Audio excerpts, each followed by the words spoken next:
तो आज हम करेंगे यूनिट एंड मेजरमेंट के सेकंड लेक्चर का रिवीजन। इसमें हमने देखा, सबसे पहले थोड़ा पढ़ा था यूनिट के बारे में। तो किसी भी फिजिकल क्वांटिटी की यूनिट की कुछ एक करेक्टरिस्टिक होती है।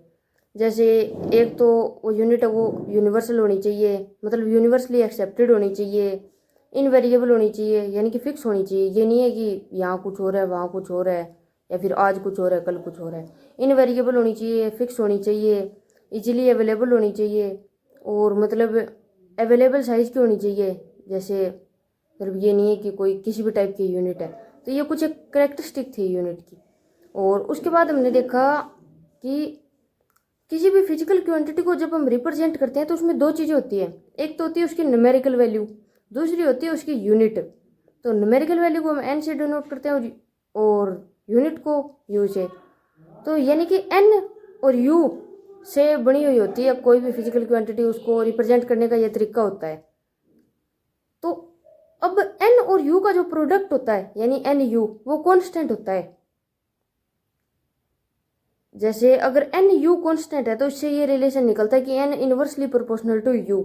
यानी कि किसी फिजिकल क्वांटिटी में अगर कोई न्यूमेरिकल वैल्यू बड़ी है तो उसकी यूनिट छोटी होगी, और जब उसको दूसरे सिस्टम में कन्वर्ट करेंगे वहाँ अगर उसकी यूनिट बड़ी है तो न्यूमेरिकल वैल्यू छोटी होगी।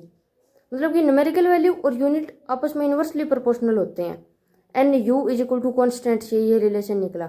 अब n u is equal to constant से हमें आगे किसी भी सिस्टम ऑफ यूनिट से किसी दूसरे सिस्टम ऑफ यूनिट में हम कन्वर्ट कर सकते हैं किसी फिजिकल क्वांटिटी को।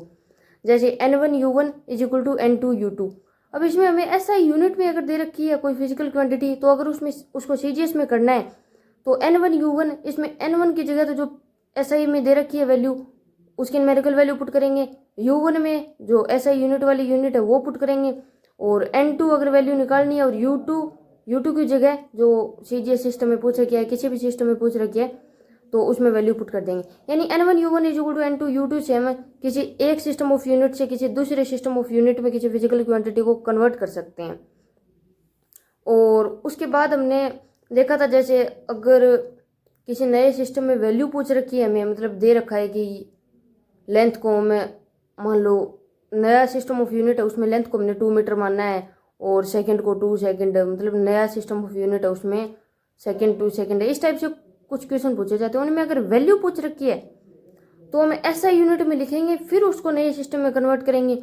और अगर नए सिस्टम में यूनिट पूछ रखी है तो पहले उसको नए सिस्टम में लिखेंगे, फिर ऐसा यूनिट में कन्वर्ट करेंगे। और फिर थोड़ा डायमेंशन के बारे में जिक्र किया था। तो डायमेंशन में एक एनर्जी का फॉर्मूला का डिस्कशन किया था इस लेक्चर में, जो कि अगर एनर्जी या वर्क का हम अगर डायमेंशन याद कर लें तो फायदा रहेगा, क्योंकि ये बहुत जगह यूज होता है। तो एनर्जी का डायमेंशन होता है m1 l2 t-2। और इस लेक्चर में मेनली हमने इतना ही पढ़ा था।